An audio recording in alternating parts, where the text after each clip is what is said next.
All right, we'll get going. So for those of you who are new here, thank you for coming. Thank you for finding us. It's always the first challenge, so I appreciate that. I'm Ian Grant. I'm the director of the eCenter, the Entrepreneurship Center here.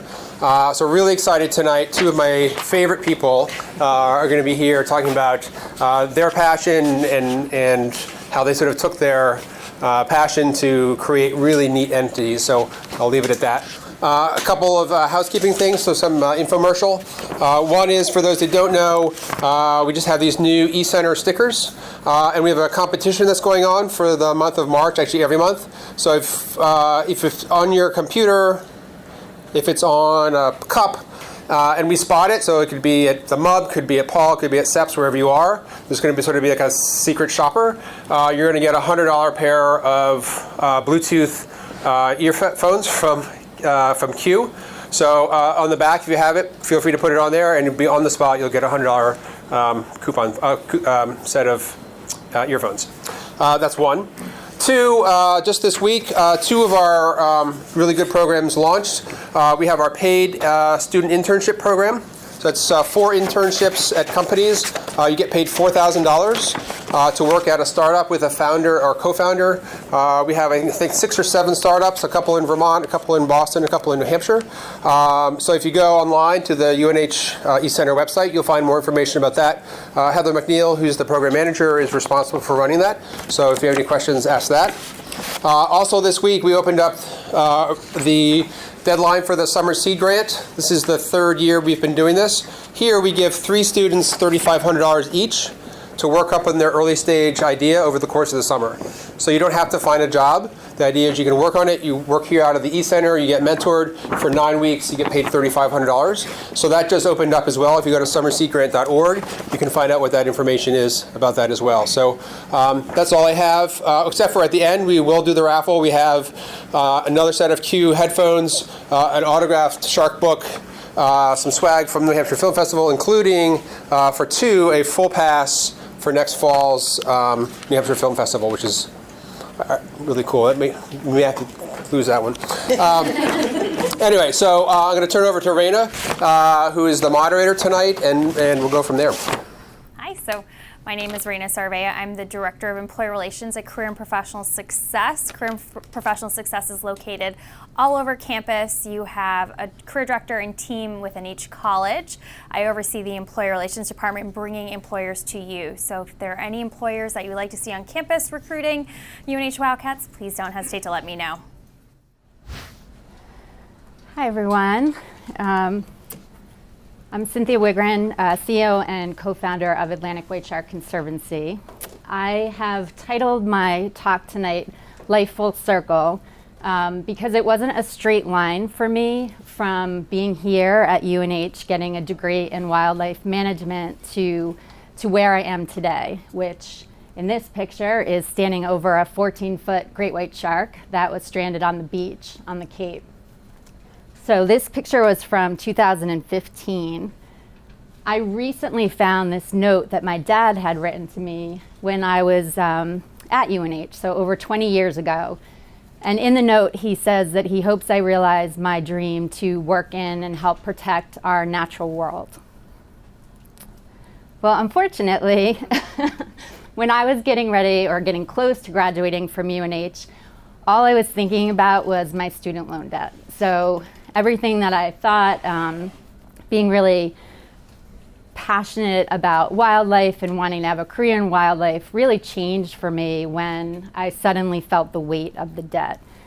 And so I decided to change my path and look for a job where I could pay my loans off as quickly as possible.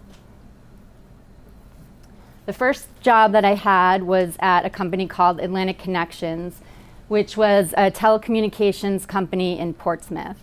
And they had a new owner when I started who was really looking to expand that business. And so for me, someone right out of college, it was a great opportunity to be really involved in a number of different projects. And that really allowed me to gain the confidence in myself to know that I didn't have necessarily the right degree, and I didn't have that experience coming into that job, but I excelled at that job and in that telecommunications industry. So that was a huge, I think, foundation for me moving forward. That company was purchased by a larger company, and I decided to leave. And my next job was at a company called Houston Street Exchange, also a company based out of Portsmouth. It provided an online trading platform in the energy industry. So now another new shift was crude oil and refined products, getting further and further away from my wildlife passion. But it was actually a very exciting time to be a part of a really dynamic group, and again, be learning a lot of different things that I didn't have necessarily the background in. But within the first year of being there, the dot-com bubble had burst, and the company downsized significantly. So we had 3 offices at the time, probably close to 100 employees when I started, and within a year's period of time, we were down to 6. So 6 people and very limited resources, and a small team that now is tasked with trying to get this business back up off the ground and create a successful business out of something that was struggling in a very, very challenging environment. If everyone remembers Enron, maybe. I don't know, you're all so young. But Enron falling, collapsing was a big deal, and that happened during this time. So we did ultimately do well with this company, and when we were doing better, I approached the CEO and said I'd like to go back to school for my MBA, and I would like you to pay for it.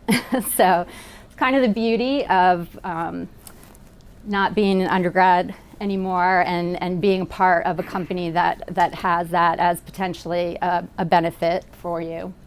So I did go back for my MBA, and I was earning enough at that point where I could follow my passion for wildlife by traveling.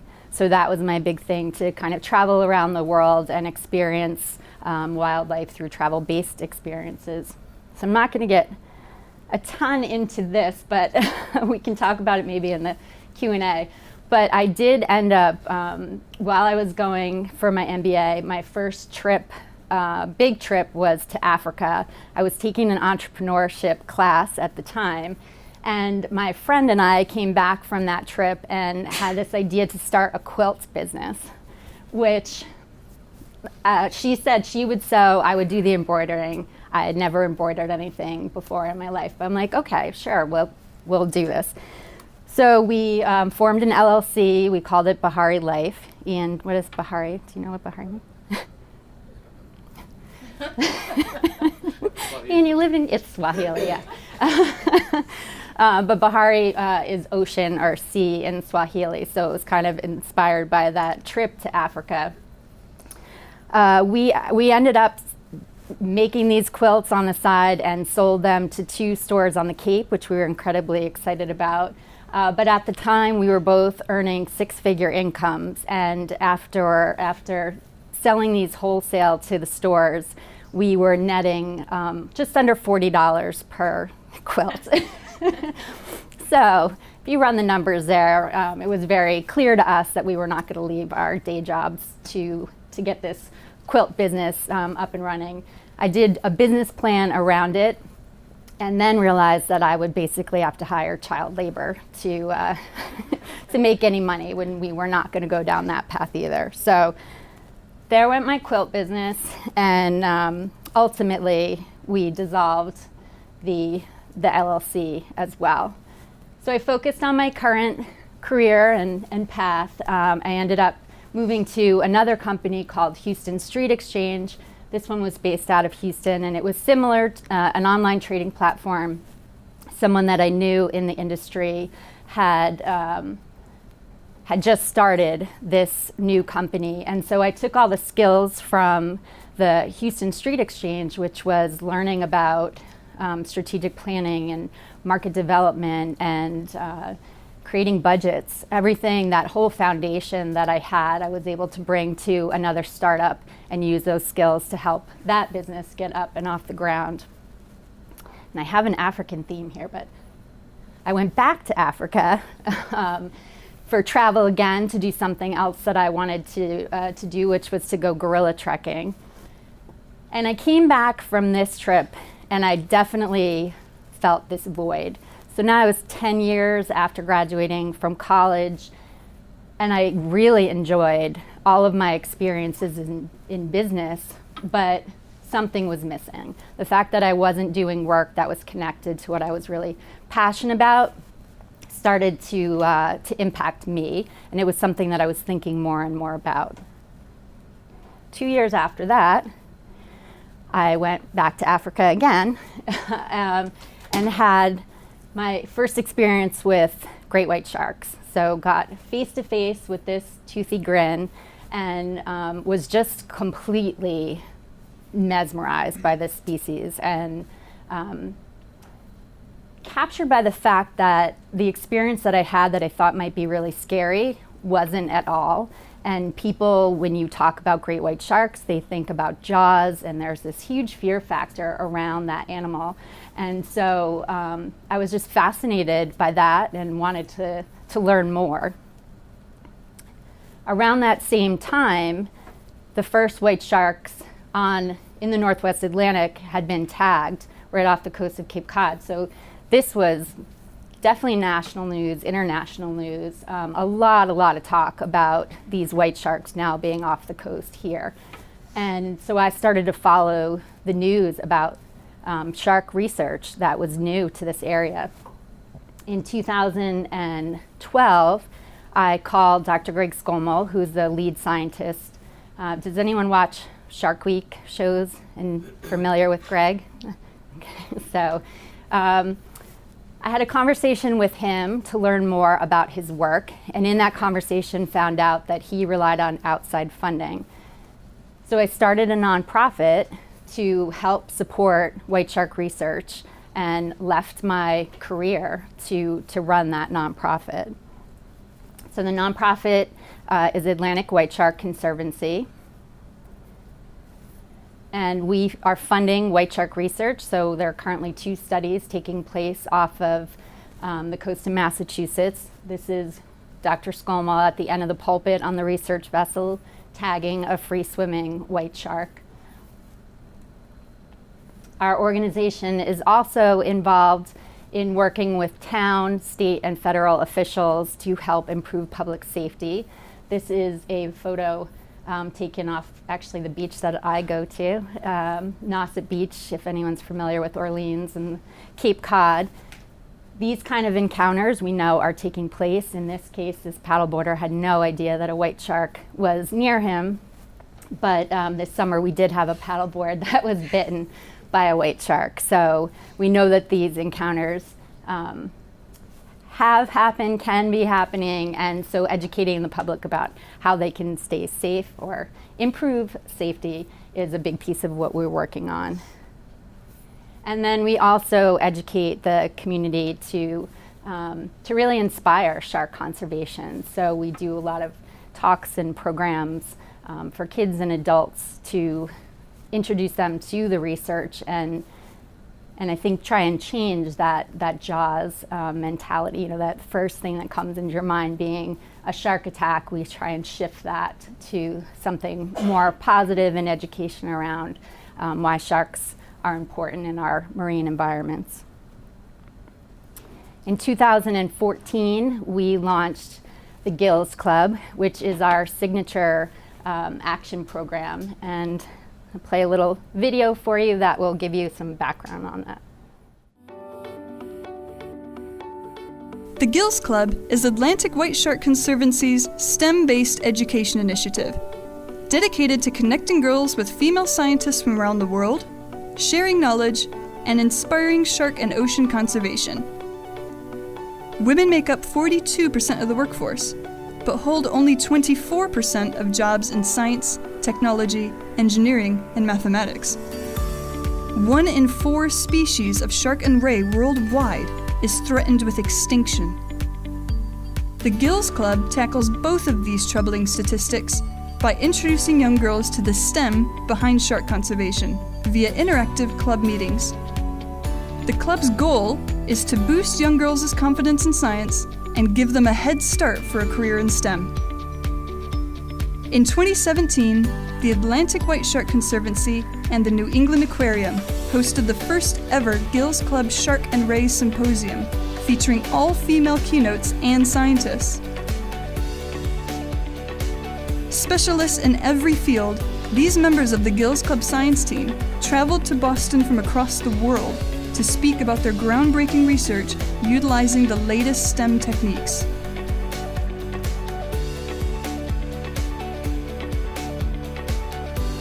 Join us as we show the world how we are saving sharks and the oceans they live in, like a girl.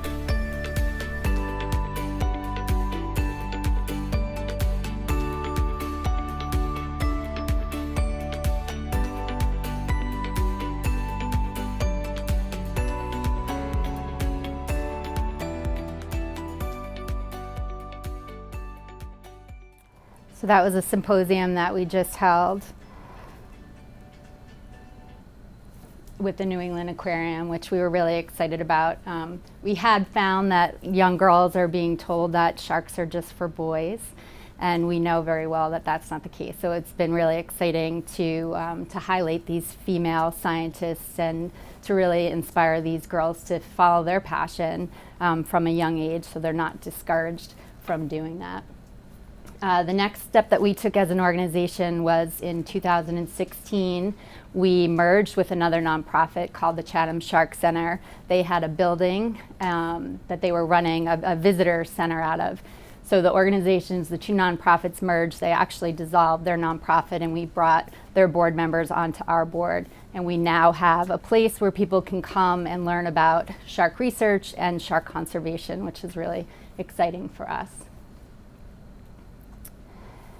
This is just a snapshot of the revenue, which this is a business. Nonprofits are our business, and you need to be raising money to fund all of your programs. So this piece of it is very, very significant, and it's challenging. A nonprofit business versus a for-profit, people are giving you money not to receive something in return, but so that you do something good with it.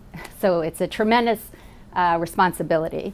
But we are trending in the right direction, which is great, and we're getting close to the $1 million mark, which will be really exciting for us to hit.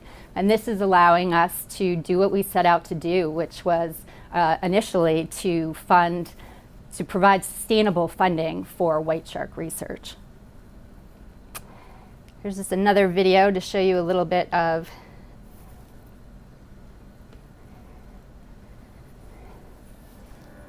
the white shark work.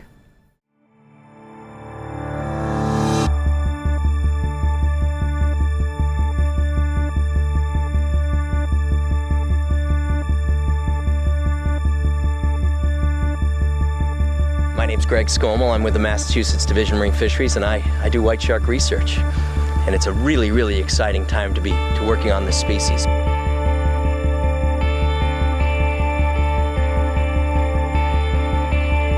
For the very first time, we have predictable access to white sharks in the Atlantic Ocean.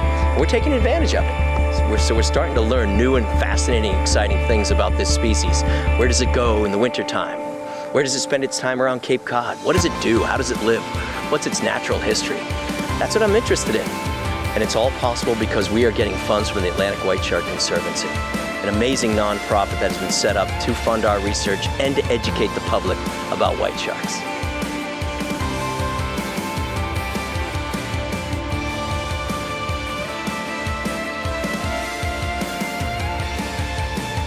We know about white sharks in other parts of the world, but we don't know anything about them in this area.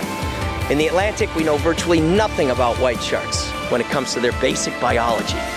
It's a critical time for us to begin that kind of research. And with the help of the Atlantic White Shark Conservancy, we're beginning to get insights into how this animal lives.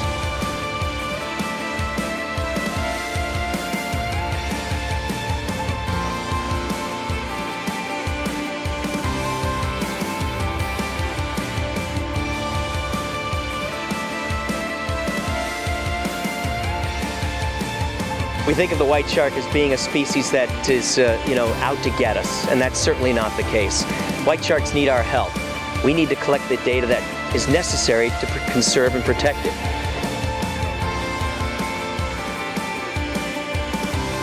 It's only with the help of the Atlantic White Shark Conservancy that we're able to get this done, to collect the information we need to conserve this species.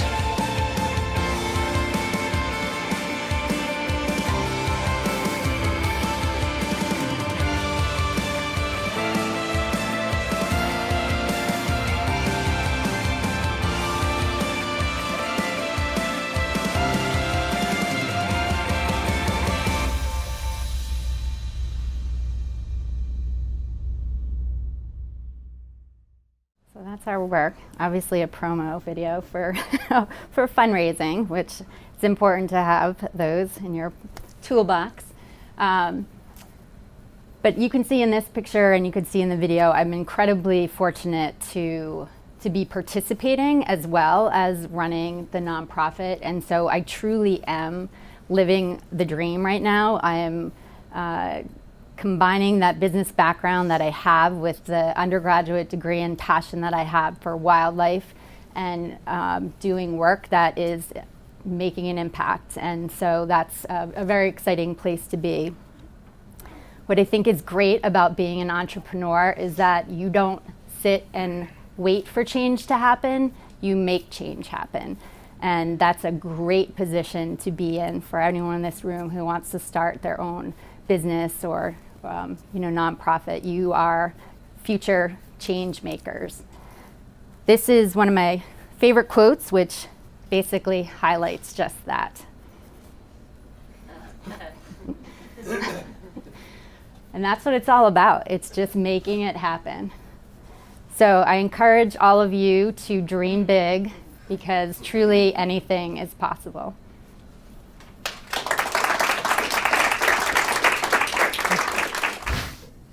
Any questions do we have for the moment for Cynthia?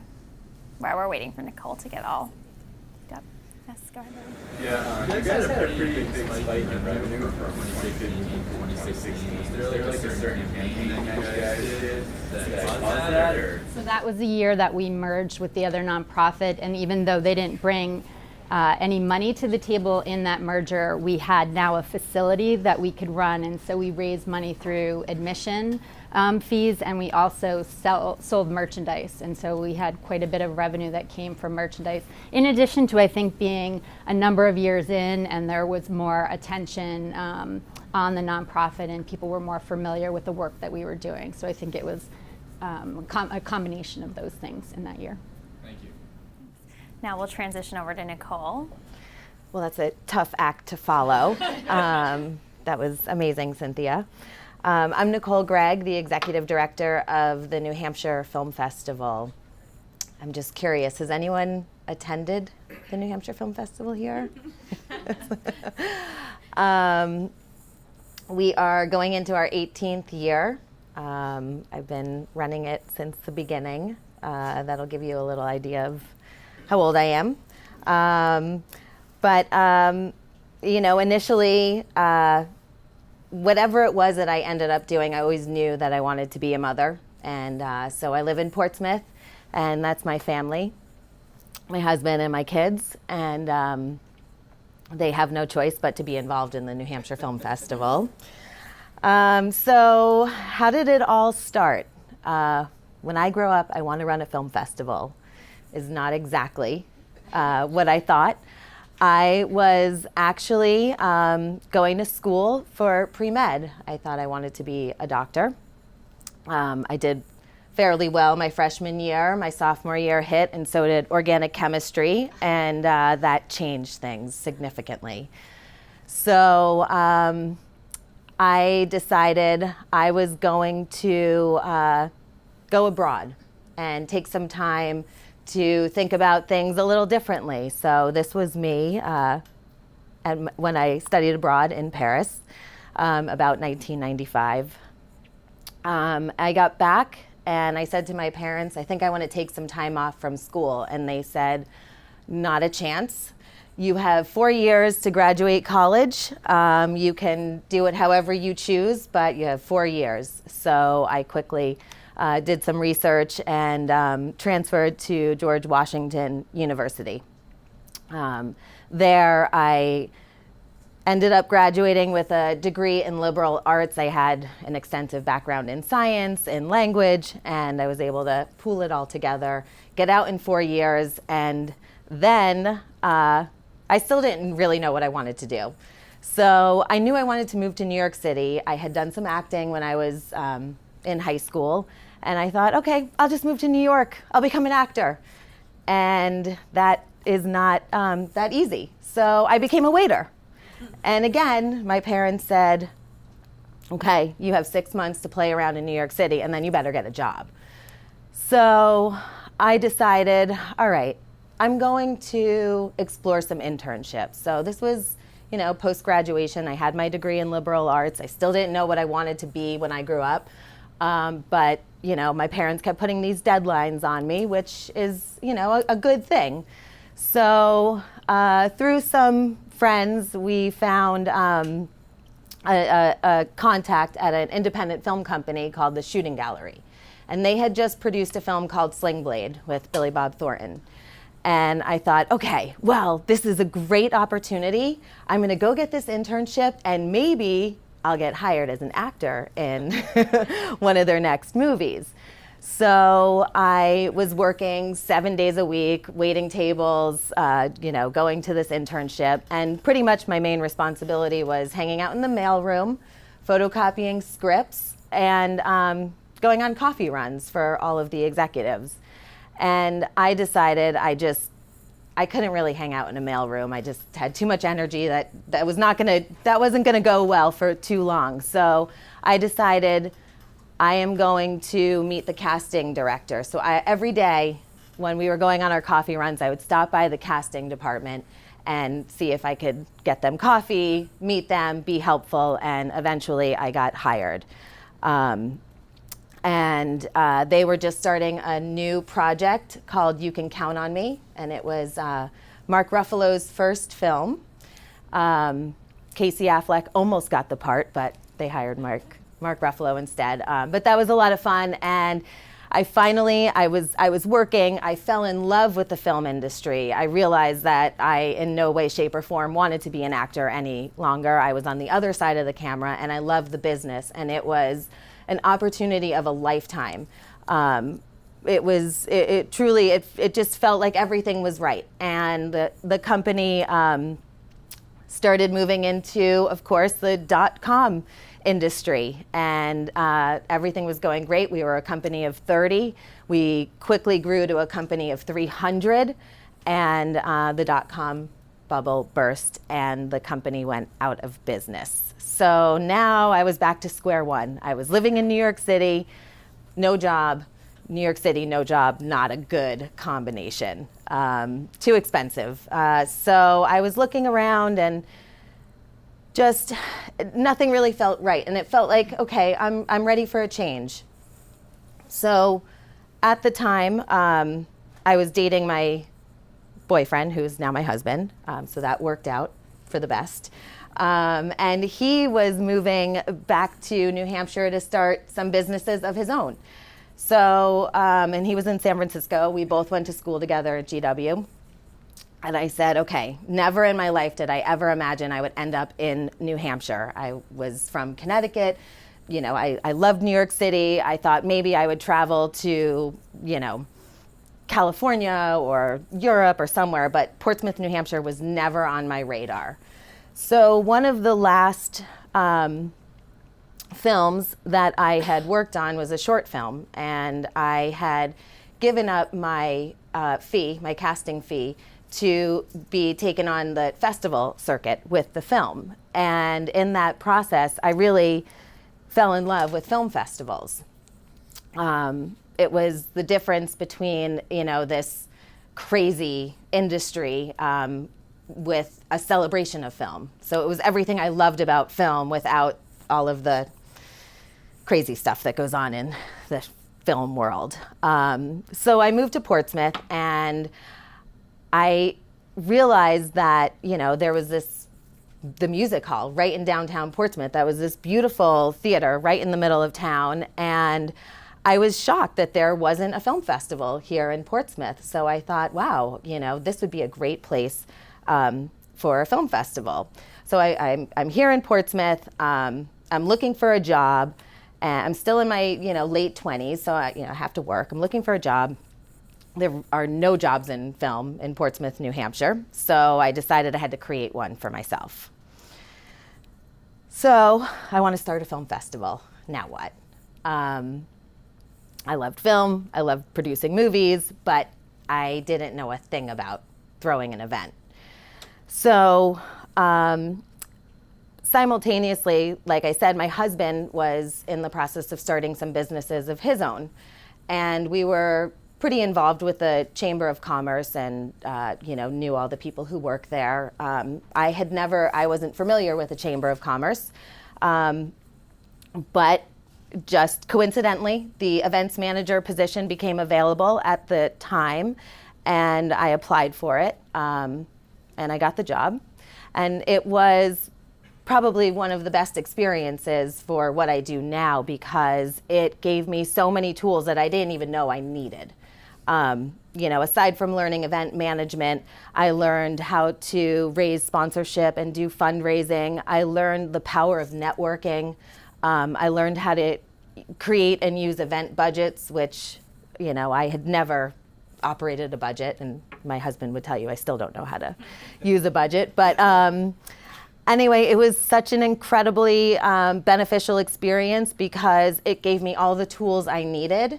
It also allowed me to really get to know the business community and lay the groundwork for what it was that I, had wanted to create. So, I have this idea of a film festival, and I would go around and tell people, I want to start a film festival, and they would look at me like, a what? What's a film festival? Now, this was 18 years ago, so it's not terribly too far back, but far enough that, they would say, oh, okay, what is that?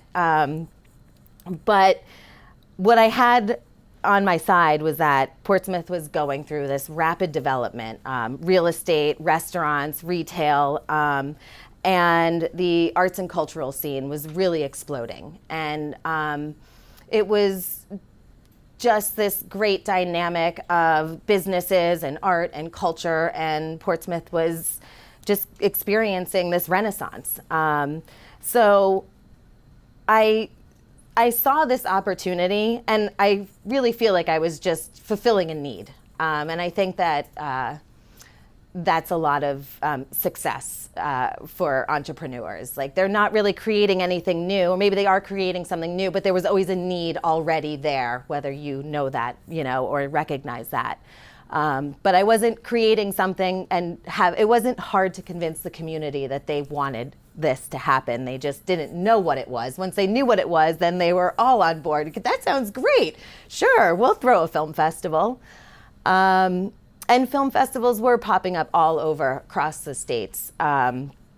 Cultural tourism was on the rise, and it was just really the right time and place to introduce something like this to Portsmouth.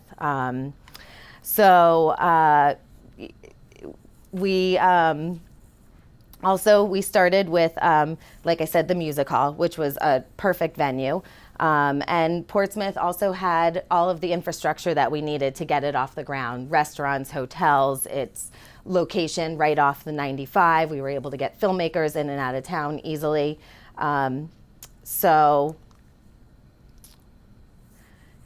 Lights, camera, showtime. It was tough. The first few years were tough. We had raised a few sponsors, one being the Provident Bank, and I am really honored and proud to say they're still with us, and they are a leading sponsor. They started with maybe a few $100s. They said, okay, fine, we'll give you some money, show us what you can do with it, and now they're a pretty significant supporter of the festival. And we would go into theaters and we could count on a few hands how many people were there. And, sometimes we would go into a screening and say, yes, someone showed up. But it was exciting, and we knew we were onto something. We worked around the clock. We never stopped working. We borrowed everything we could get our hands on. I wish I had pictures. A lot of these pictures are pre-cell phones, so they were actually shot on film and developed, and they are somewhere far away in in storage. But if I only had pictures of us, we would borrow office furniture from my husband's lobbies, like leather couches, and carry them on our, on top of our heads and walk them through downtown Portsmouth to set up for after parties. And we would beg realtors to loan us vacant buildings. We did anything it took to make it happen, and it was exhausting. But we also, like I said, we knew we were onto something. The support was there, the interest was there, and every year we grew a little bit, based on what we had done the year before. So, 18 years later. We went from about 50 to 70 attendees to now we attract 10,000 attendees every weekend. Our film submissions used to be around 50 or so. They're now around 1,000. We started with 2 days, 2 venues, 1 after party. We now go for 4 full days, and we have many sold out screenings, after parties every night, actually parties all day, all night. Can't keep up with the parties anymore. And we attract some of the, leading industry experts, filmmakers, distributors, writers, and celebrities. We also have been covered by IndieWire, Movie Maker, HuffPost, Boston Globe, and for the past 5 or so years, we've been awarded Movie Maker's one of the top 50 film festivals out of about 4,000 film festivals worldwide. So we're still going, and these are now our sponsors. So like I said, the Provident Bank is still one of our top supporters. And a lot of them have been with us since pretty early on. Obviously, we've grown over the years. You'll recognize UNH is a sponsor of ours, so it's great to have your support. And here is a little video.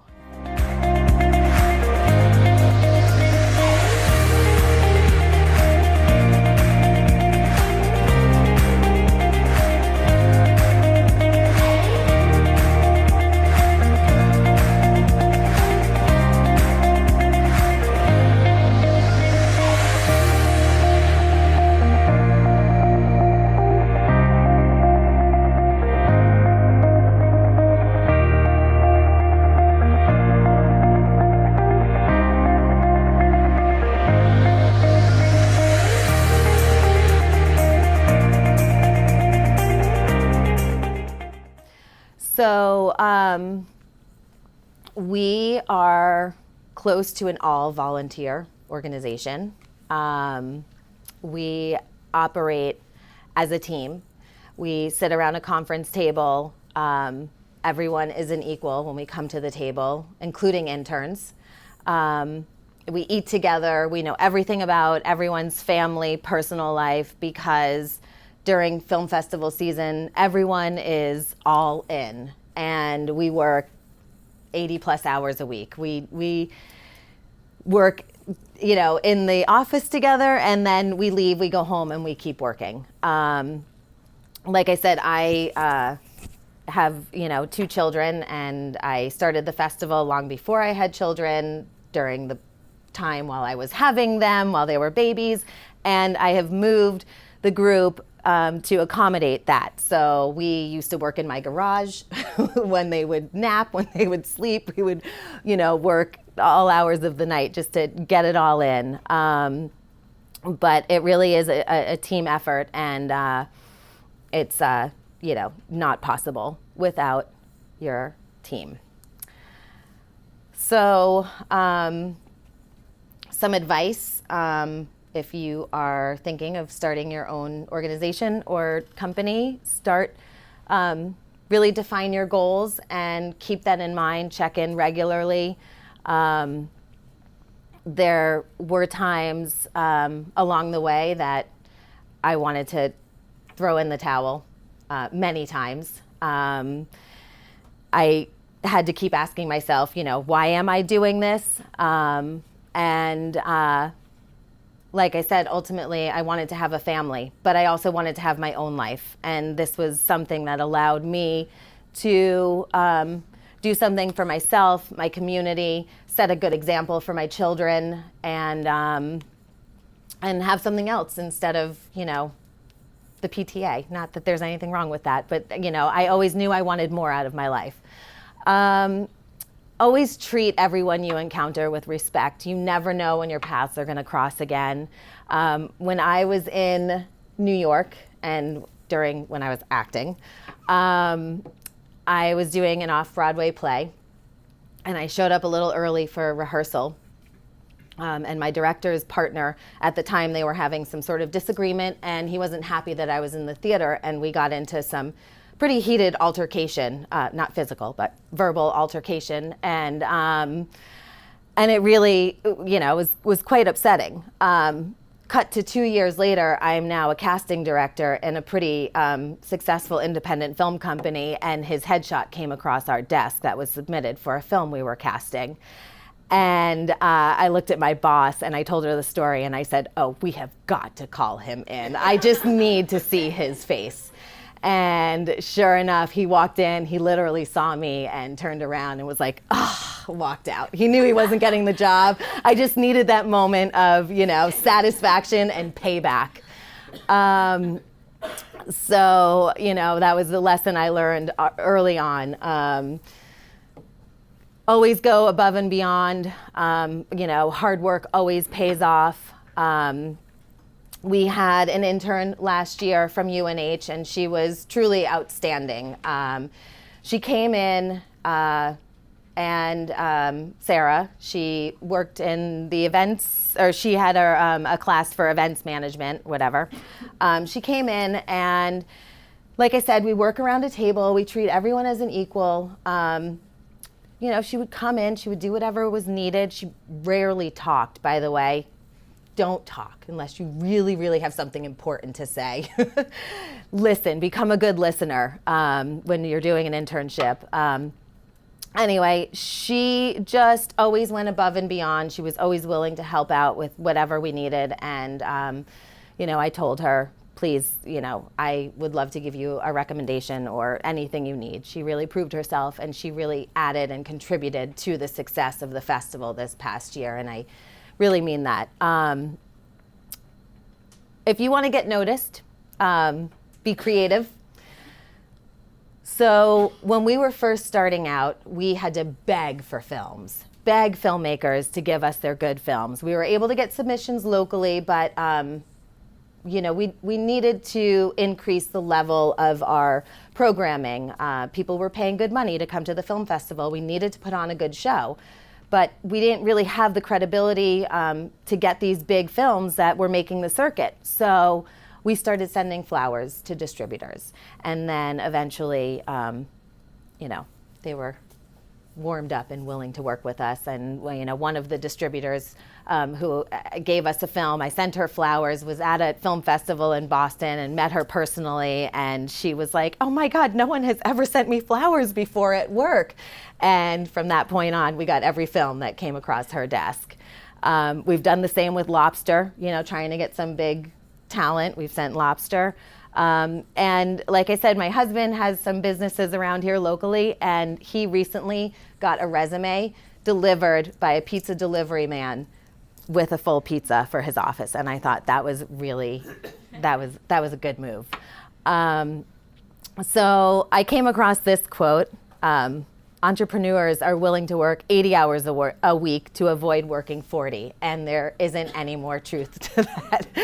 I decided to do my own thing, not so that I could clock in and clock out at 5 o'clock. I work around the clock. I work all year long, I never turn it off. My daughter learned how to walk by pulling herself up on stacks of film submissions and crawling on them. There's, very little division, but I wouldn't change it for the world. So, thank you.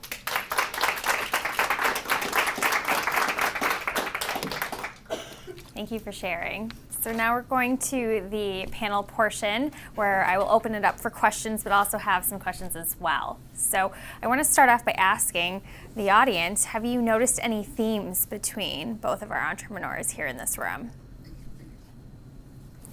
Follow your passion. Yes. What other themes? Yeah. Determination. Determination. Nice. Any other themes? Both of them weren't necessarily like for generating like profit. They were Right. kind of like following a theme, something they care about a lot. Yeah. Any other themes? Okay, so I want to learn a little bit more about your inspiration. What was your source of inspiration? Cynthia, you can start. Well, I think I became inspired by the travel I had done. Certainly I showed the photo of the white shark experience that I had, and Nicole had mentioned there was finding a need. It really, and I didn't talk about that in my talk, but there was ultimately the species that I had interest in, research taking place in my backyard, and then the need for funding. And so that was an inspiration to me to do something about it and start the nonprofit. And so that's ultimately what led me to where I am. Yeah. Any other inspirational items? Film. Yeah. Film in general was always very inspirational to me. The power of storytelling, the power that film has to create change, to get a message across. And it was the idea of that, celebrating that. I'll never forget the first movie I saw in a movie theater, which was Grease. Again, I'm dating myself. And it was so magical and so powerful. And then as I got older and really fell in love with independent film and what it was capable of accomplishing. Was entrepreneurship in the family at all? It wasn't for me, no. It wasn't, obviously, but my parents were, they were original house flippers when I was growing up. My father was a retired New York City police officer. My mother had been a hairdresser, and they just discovered a better way, and so they worked hard. So I guess it was that hard work and that constant example in front of me at all times. What about your experience from college or UNH? How did that shape your desire to start your own business organization? Well, my experience at UNH, I think, kept that love of science and interest in wildlife as a foundation for me that carried into what I'm doing today. So being able to support the science, ultimately not a scientist doing the work, but being able to support it was significant, and that passion and love of science grew here at UNH through the wildlife management program. Well, I didn't go to UNH. I wish I had. I love it here. I want to come back to school. You might see me in a class or two, in a few years.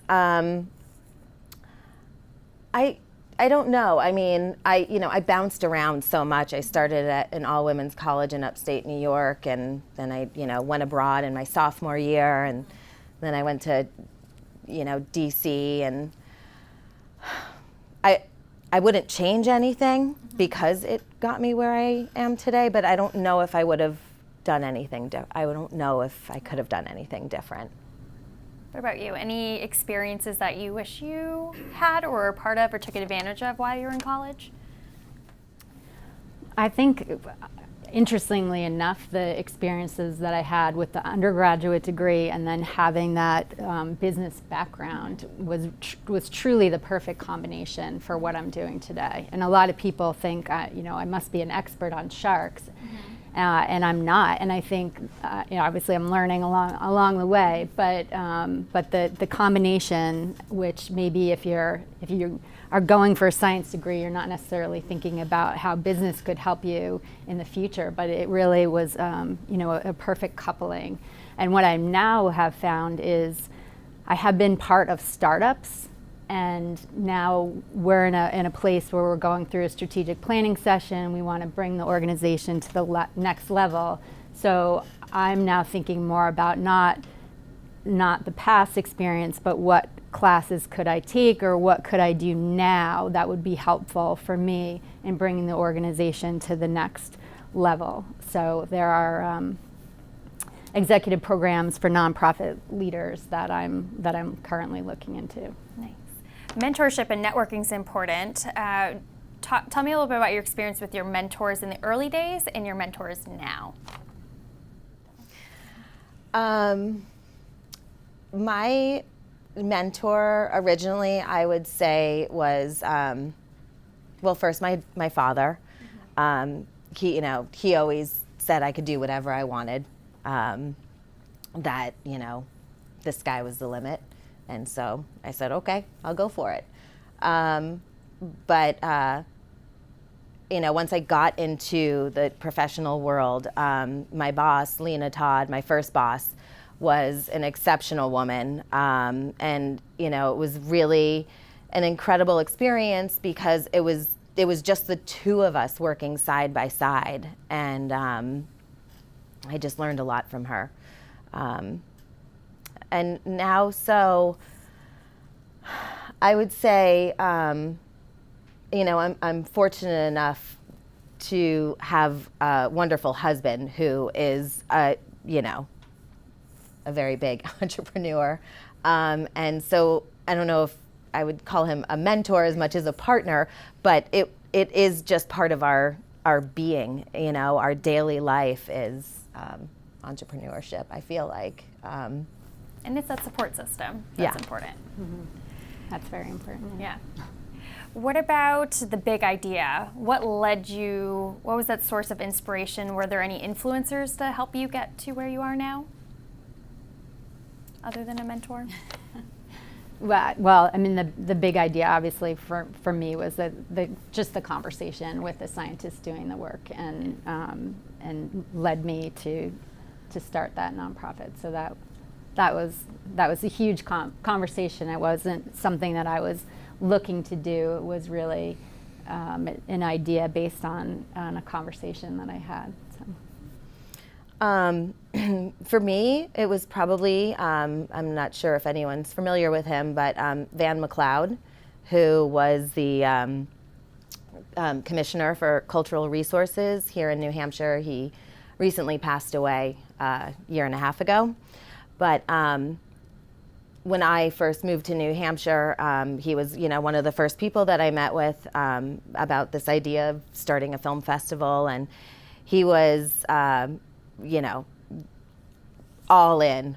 He wanted to see it happen, and he became, very much, not so much a mentor, but definitely like that driving force. And he was also in the process of saving the film office for the state. And so I helped him, I didn't help him, he did all the work, but he reformed the department and a commission, and I was one of the new commissioners for the film office, so he was a huge support. Well, talk about the few hours when you started the business to how it's sort of morphed to now being more established. What was that transition like? Personally, for me, it was a tremendous amount of work. Really, the skills that I had accumulated over the years with the startup businesses that I was part of were tremendously helpful in multitasking and being willing to do anything and all that it takes to to start a nonprofit and run that business.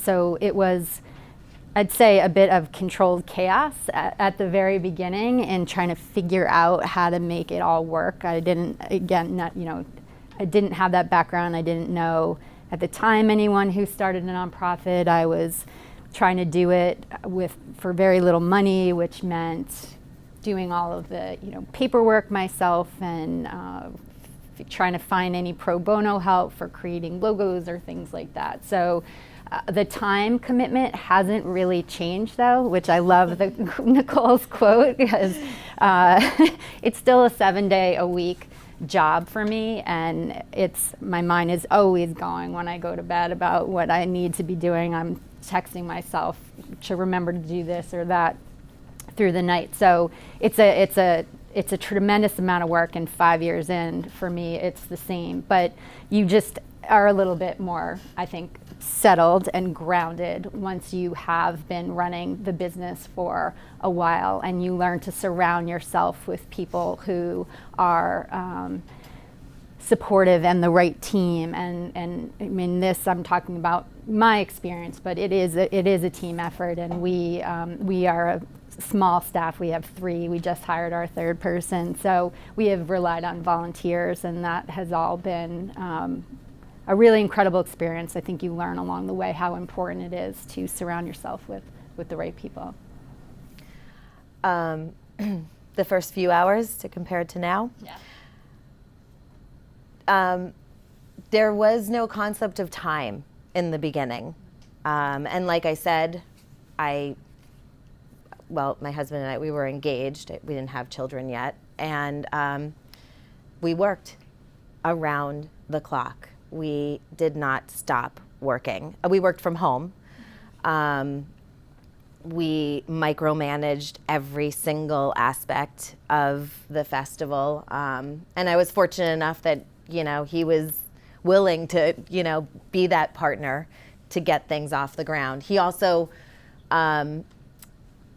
we personally financially supported the festival the first few years, and that's when he said, well, if we're going to spend our own money, you have the vision, I have the business skills, I'm going to step in and we're going to make this make money.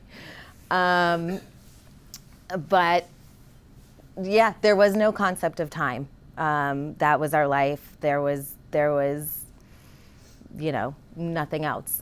We just wanted to see our businesses get off the ground, and we loved doing it. Over the years, I've had different people step in and step out. I have a great team now. Lisa is here with me, Lisa Neville. She's our festival producer. I never stop working, but the sole responsibility isn't always on my shoulders anymore, even though I still oversee everything. There was a point where I had to give up some control over certain areas of the festival. But when you have a team that you trust, it's not painful relinquishing that type of control. It actually feels really good. So, it's still with me and a part of me all the time. I'm always thinking. I'm always, texting ideas, and, we rarely turn off. But I've been able to, let go of some things now. Yeah. We'll talk about that. So if you have this constant feeling of you can't turn off, how do you balance your passion, your work, with your personal life? I guess I should say I can turn off now. Not as much as I, used to. But it's definitely a skill to learn. And, I've been doing it for a lot longer. And like I said, I went through some phases, some very tough years where I thought, I can't do this anymore. Why am I doing this? is Portsmouth going to survive without a film festival? I mean, it's not like I'm trying to save the world or doing something that is contributing to a much bigger picture. For me, it was more of a personal drive. I wanted to do something that I could leave a small little legacy behind, a little gift to Portsmouth. So, at times when it was sucking the life out of me, I would say, why am I doing this? And, it was never right. I just never felt right leaving it. What about you, Cynthia?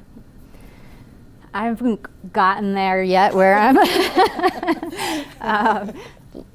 leaving it behind enough. But it is a conversation I basically have with myself, understanding that I will burn out if I don't take some time to separate and know that is just as important as what you're doing, is to schedule that time for yourself or with friends. For me, it's probably more my social life that has been impacted, where I'll have my computer. I run the organization from home. I have my computer on my lap all day. I will have plans to go out with friends, and I will be canceling a lot of plans last minute because I'm just kind of engrossed in the work.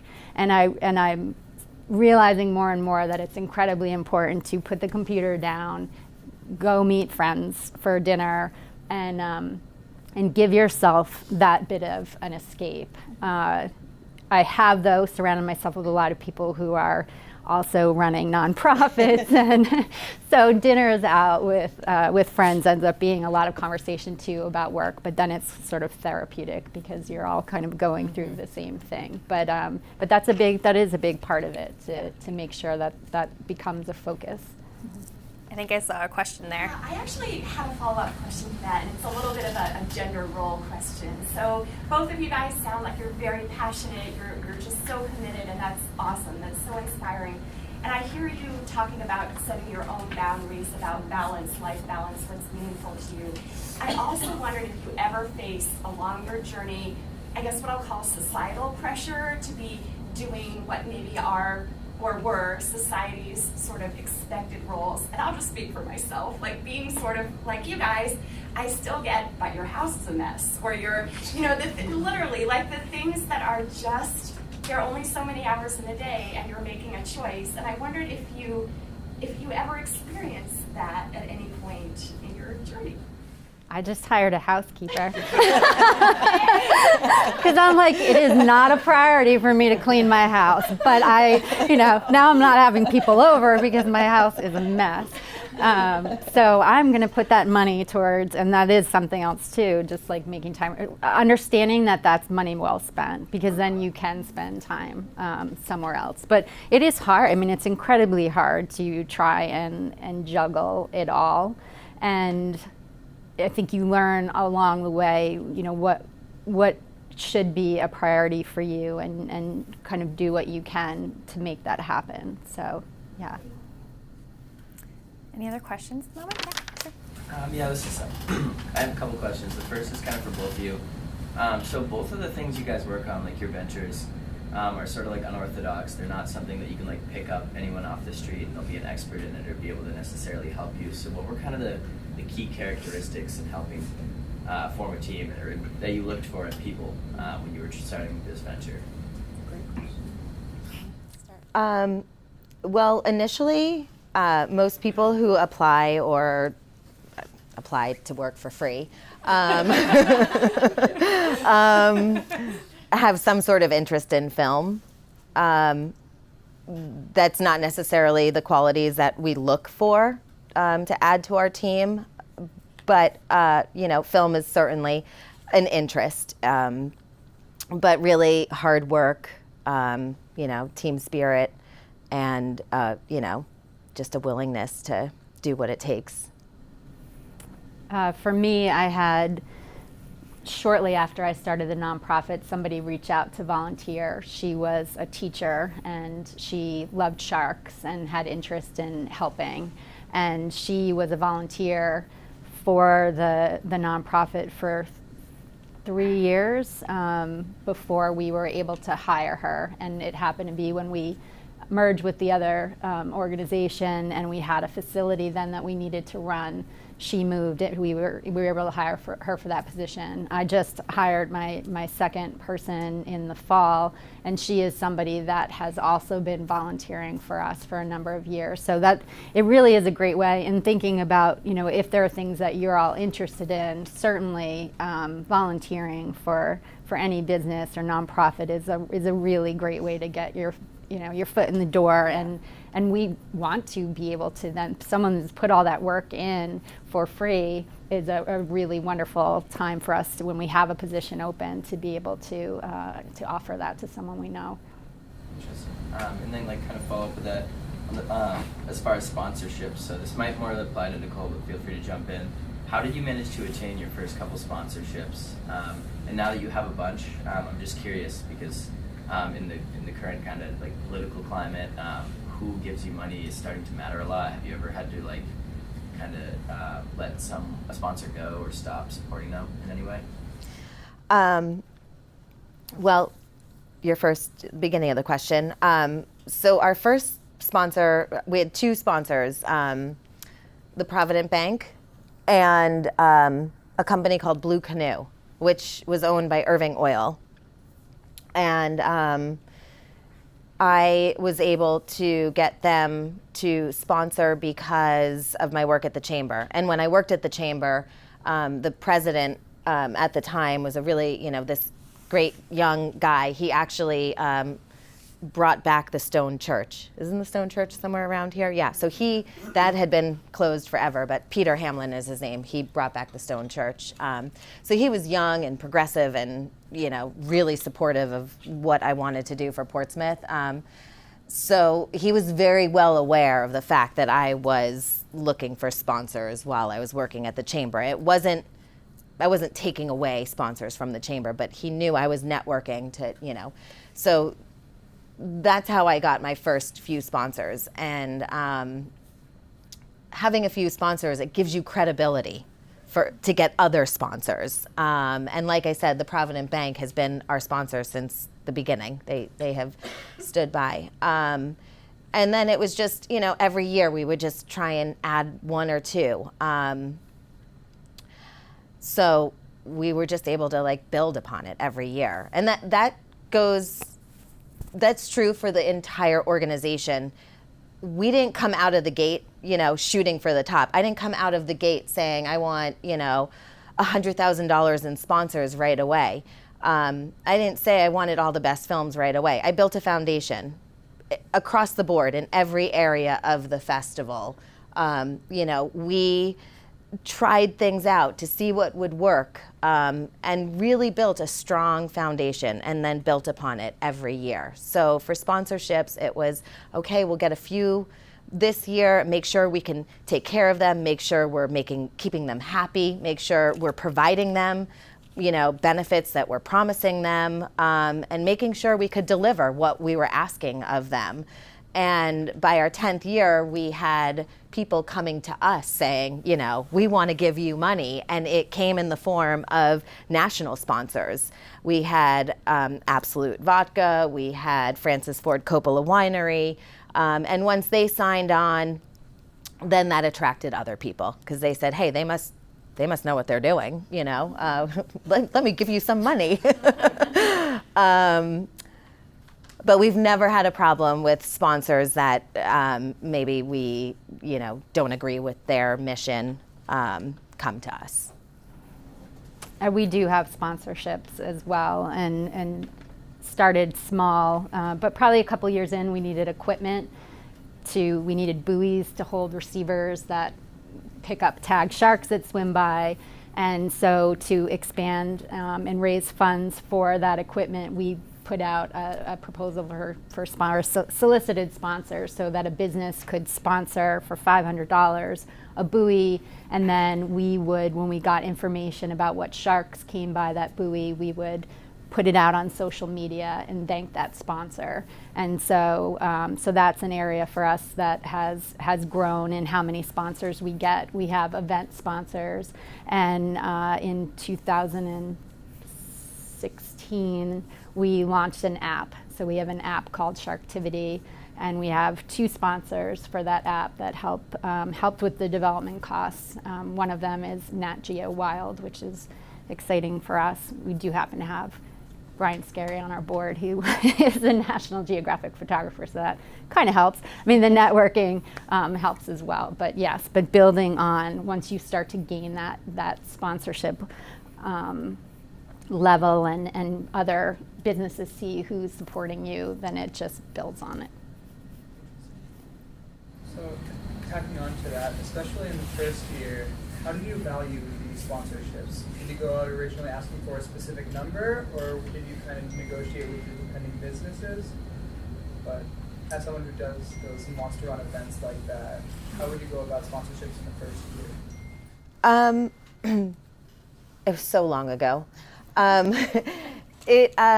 We started out really low, definitely. We weren't trying to, we didn't think we were bigger than we actually were. We knew we were pretty low. We didn't know what our audience was going to be. We didn't know how much visibility these sponsors were going to be. We just said, we came out with a low number, a few $100s. Can you just show your support for our organization and give us a chance? Really, that's all we were asking for, was give us a chance. Let's see what we can do. And, I knew I wasn't going to let anyone down. But, it really was something that was manageable to just get started and build year after year on that. I think you mentioned something that showcasing what you can offer back to the sponsors or how they're going to benefit from sponsoring. Some of that information could be helpful as well. Which is hard in the first year because you don't have a lot to give. They're taking a chance on you. So that becomes a lot easier over time. But something that Nicole said that I think is a huge lesson in this is setting realistic goals early on, because a way to gain credibility is to set goals and achieve those. So you can certainly want to do more, but know that if I say I can do this, then I'm pretty confident we're going to be able to achieve this, and then that's your story, that whether it be sponsors or donors, that you can tell. And that's really, really important to be, I think, realistic in the early days about what you can accomplish. What other questions do you have? I have a question for Cynthia. You mentioned how while you were at Houston Street, you talked to your boss about getting an MBA. Did you end up obtaining that, and did they pay for it? Yes. Okay, so to follow up with that, you were lucky in the case that they did pay for it. If there was a case where, say, perhaps down the road I wanted to get an MBA, but I had to pay for it, would you see that worth it in that situation, or would you only do that in the case of if your employer paid for it? That's a great question. My MBA, I don't think has helped me get any job. My personal experience at work has been more significant than that degree. So even at the time, it was more of interest to me. Certainly the job I had, it wasn't going to bring me to a different level if I had an MBA. I've worked for small companies though, so I think it probably depends on what you're trying to achieve, where you want to go, and doing some research into if that degree will be helpful for you or not. Because if it is, then certainly that investment is significant. But I really enjoyed going to school, but really my experience is just on the job, throwing me into the deep end and making it happen are what were ultimately beneficial to any company that I worked with. How did you overcome doubts and moments of crap, we're really struggling, or oh, we're so busy? What was your thought process in those times? I've been very fortunate with the nonprofit not to be in a place of struggling, I would say. I think because we've been realistic about the goals we've set, we've had generous support from board members that have helped us with donations to kind of keep overhead low for a period of time. But the the amount of work that goes into it, there are certainly the same kind of oh my gosh, there's so much to do. And in that, really, it comes back to your passion. I don't think depending on what drives you, it's very hard to maintain the level that you need to maintain to run an organization. And what you tap into and what fuels you is your passion for what you're doing. And that, I think, gets you through, even if it is a time that's challenging financially. You really you need that, I think, to get you through those hard times. I feel like, looking back on the history, for every moment,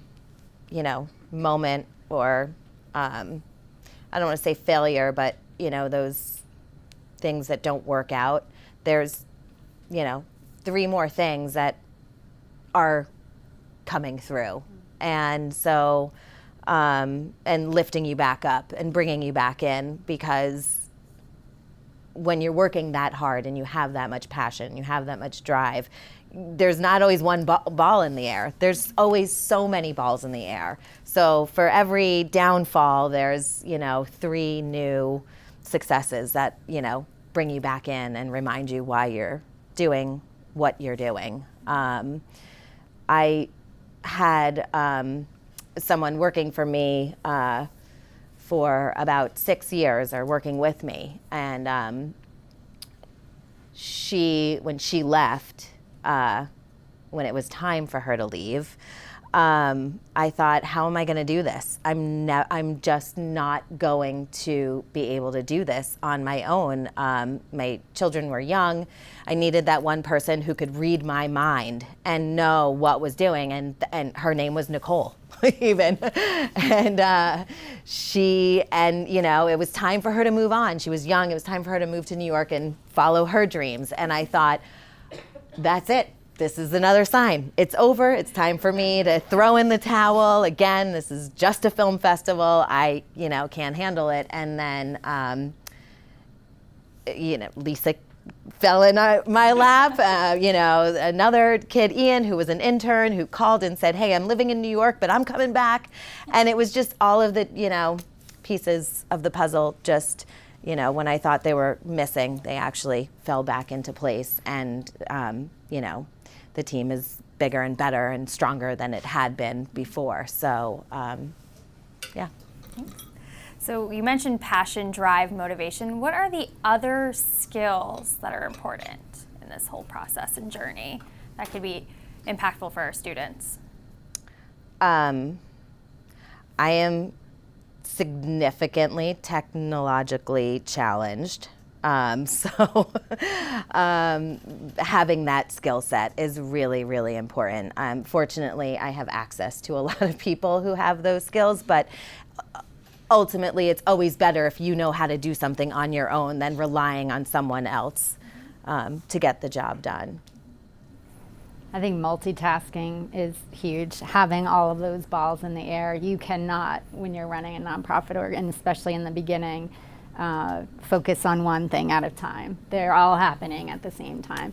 And then being willing to do anything, I think, is a big part of it. And I learned that working with, startup companies. At Houston Street Exchange, in the same week, I could be buying coffee for the office and meeting with the CEO of Shell Oil. And it was being willing to, understanding that you had to span those tasks across the board.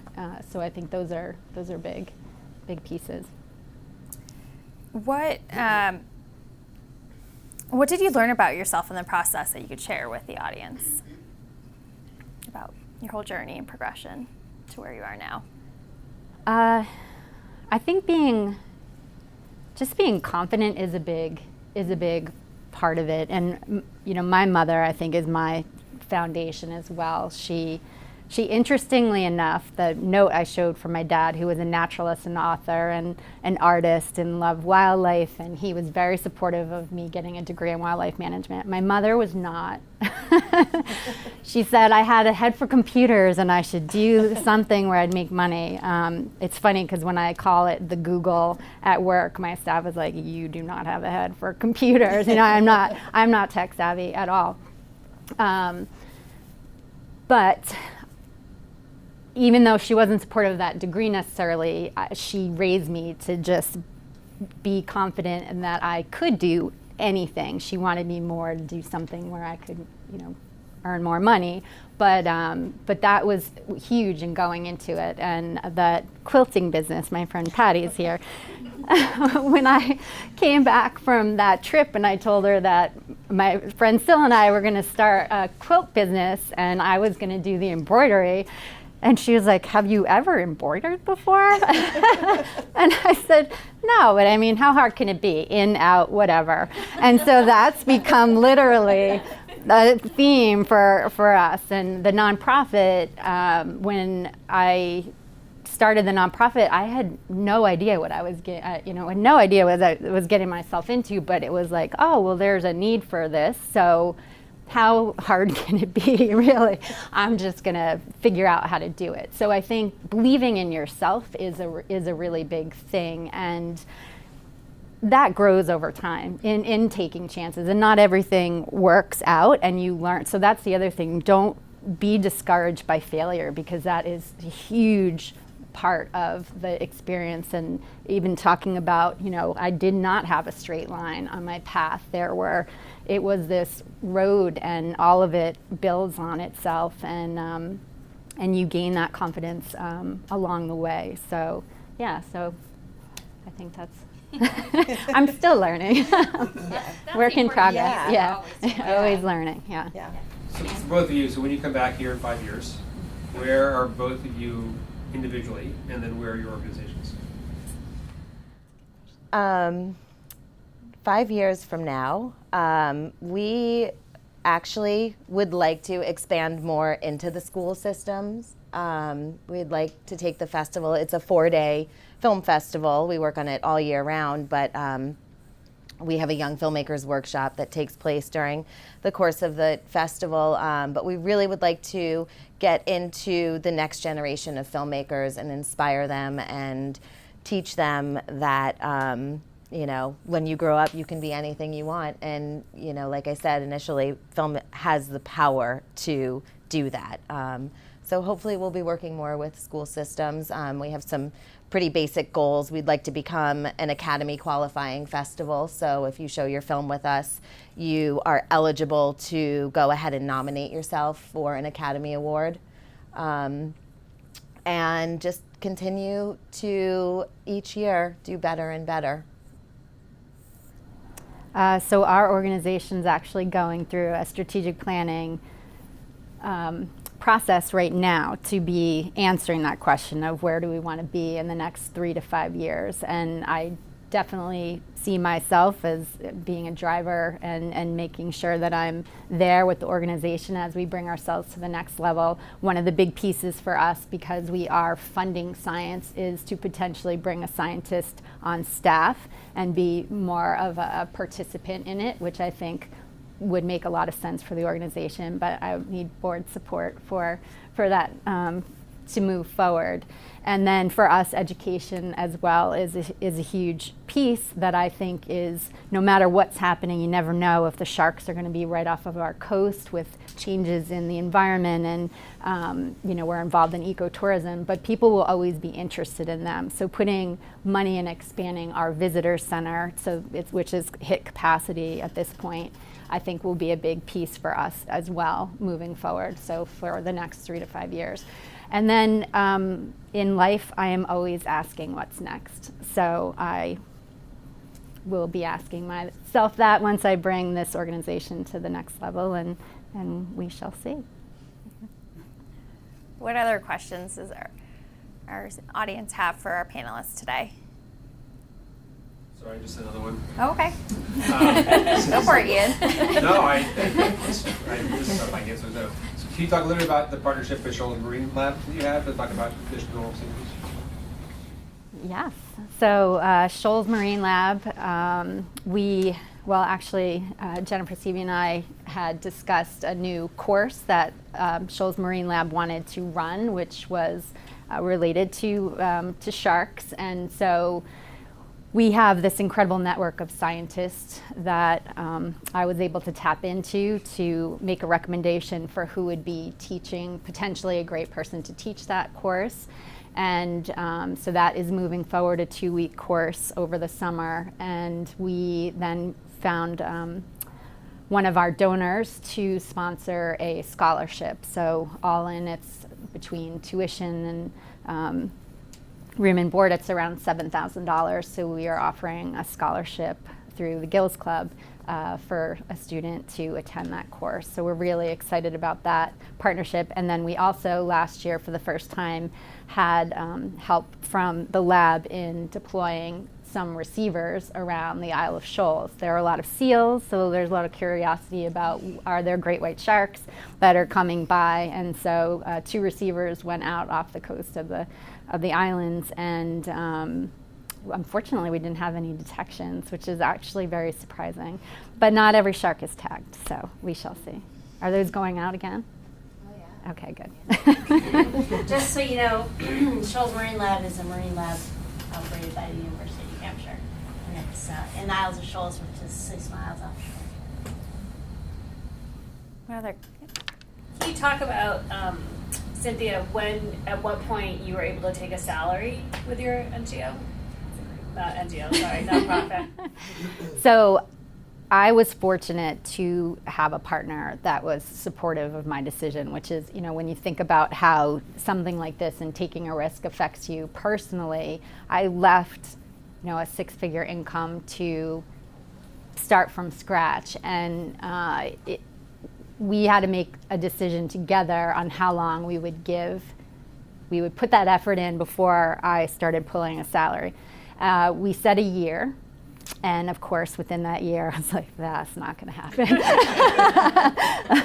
And a big piece of it too, I think, because I was involved in a lot of startups, and I also watched that Houston Street Exchange, who had raised $40 million in capital, and then spent money like there was no tomorrow, as if we would be making it even though we weren't. And so I am very frugal, and for me it was more important at that point. The Conservancy was my baby. I wanted to make sure that we were putting money aside if we hit any hard time or bump in the road. And so I made a decision with my husband to give myself 3 years before I pulled a salary, and I did reach that goal. And that was at the time more realistic, and so I started to pull a salary 3 years into running the nonprofit. Yes, Krista. So, not looking at the side of regrets, but more if there's something that you could change, you think is a really great point that taught you something about making a choice, what would that be for you?